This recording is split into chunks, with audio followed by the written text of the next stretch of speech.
Alright, so what's up, YouTube? Long time no see. Mike Haley 7.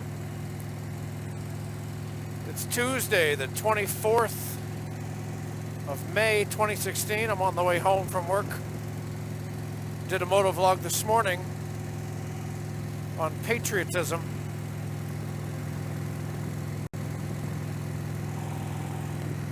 And now, I guess I'll do a motovlog on goodness, on being good.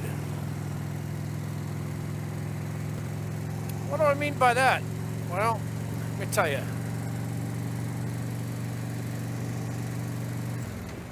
You ever see these people who, I say, if you want to get into heaven, you got to be good. You got to do good things. You got to donate 10% of your money to charity. You have to be kind and honest and forthright and all that if you want to get into heaven. So people do this stuff. I'm going to be a good person because I want to get into heaven. Well, I'm thinking, you selfish asshole.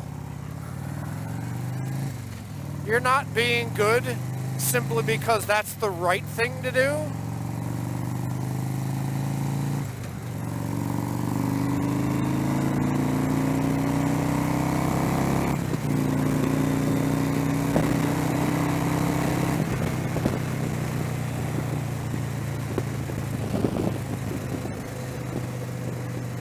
I think you should be a good person because it's the right thing to do. Because you know what the right thing is in your heart most of the time. If you shut up and listen to yourself, you know what the right thing is. So why don't you do it?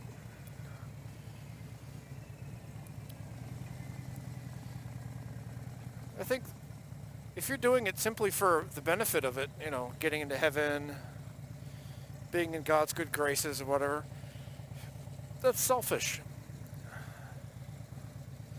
I don't think that's as good as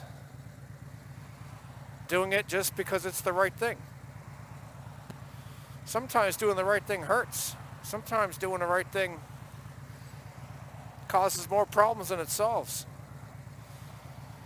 And you know it going in. But you do it anyway. Not because you'll feel guilty, but because you know it's the right thing to do. This is like you don't have a choice.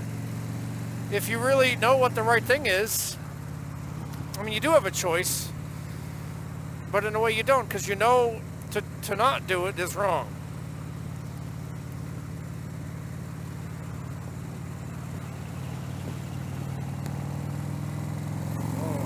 This guy's got a trike up here. Look at this over here. Wow.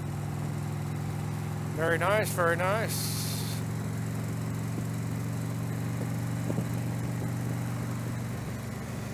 So I try to do good things because I'm not trying to impress anybody. I'm not trying to get brownie points with God.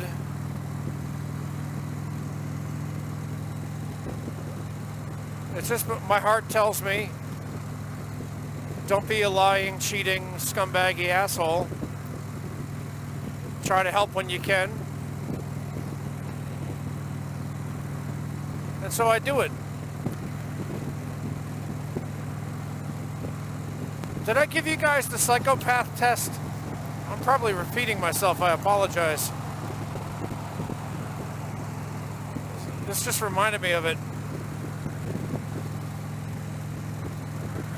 It's this test you can give people to see if they're psychopaths. It goes like this.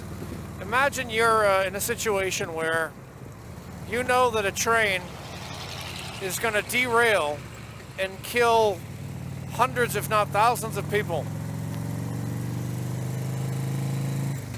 But you also know in this split-second decision in which you have really just a split second, there's nothing else you can do. It comes down to this. If you push a button, the train will go on a specific track and everybody on the train will live. But on that track is a work crew of 2 or 3 guys, and you know that that train's going to hit them and kill them if you do this.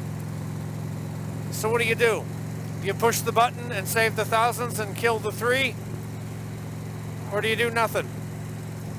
And so people, you know, they hem and they haw about it. And most people say, well, geez, it's horrible, but, you know, I'll push the button and save the thousands of people. Kind of like the old Spock thing, you know, the needs of the many outweigh the needs of the few or the one. So there you have it. But then you say like this, all right, same scenario, except this time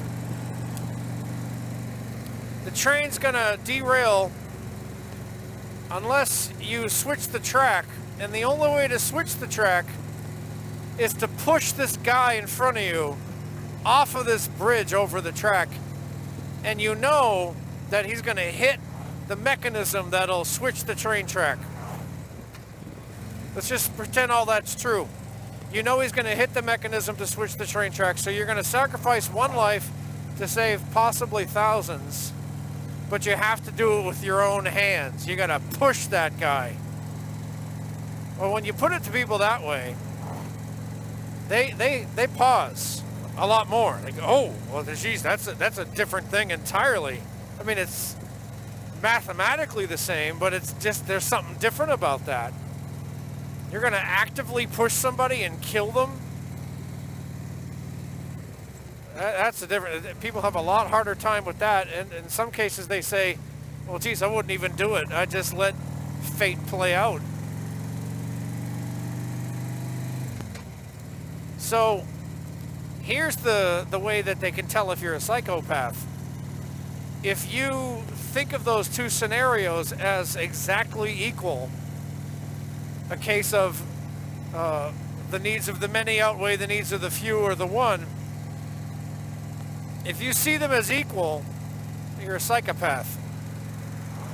If you see one as somewhat different, significantly, importantly different, that would make you go, I don't think I could do that, for the second case, where you have to actually directly push somebody, causing their death, instead of a button or turning a key, I think that's a really important difference. And if you don't see that difference, according to the psychologists and psychiatrists or whatever, that means you're a psychopath.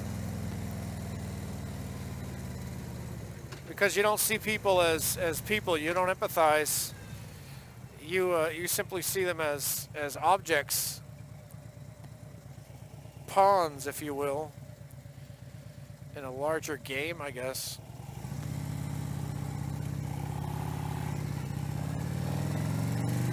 See, I was going to do some riding today, but after working 10 hours, I'm tired,